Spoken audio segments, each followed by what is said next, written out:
girl is sitting inside her car, holding her phone toward the outside. Suddenly, a man who sells sweets comes close to her phone. He quickly takes a photo of himself and sets it as the phone's wallpaper. Then he starts talking to the girl, but she says, "I don't want to buy anything." The man suddenly says, "This phone is mine," and tries to grab it. The girl gets shocked and says, "How can this be your phone? This is my phone." She gets out of the car, but the man keeps insisting, "No, this phone belongs to me." The girl says angrily, "This phone was in my hand."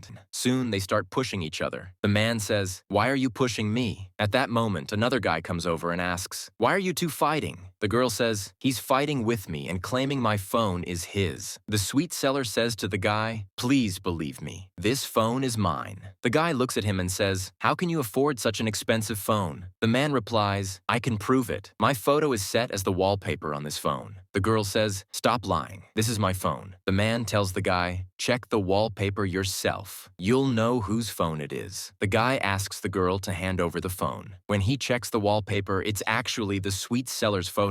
The girl is completely shocked and says, "How is this possible?" Confused and embarrassed, she quietly gets back into her car and leaves. The man then talks to himself and says, "Thank God I finally got the phone back. It's a very expensive phone." The guy hears this and immediately asks, "Is this phone really yours?" The man says, "Yes, it's mine," and then pulls another phone out of his pocket. The guy gets suspicious and says, "Then whose phone is this? How can a sweet seller have two expensive phones? Tell me the truth, or I'll call the police." The man finally says, "Okay, I'll tell you everything. Come with me." He takes the guy to a blind girl nearby. He hands her the phone and says, "Here's your phone. I brought it back for you." The guy is confused and asks, "How is this her phone?" The man explains, "A little while ago, this blind girl was walking on the road when that girl stole the phone from her pocket and walked away. I saw everything, so I did all this just to get her phone back." The guy says, "You did a great job, but it's shameful that she stole from a blind girl." He then says to the blind girl, "Please take care of yourself and your phone." In this way, the man showed honesty and returned the blind girl's phone. Don't forget to like, subscribe, and comment on our channel.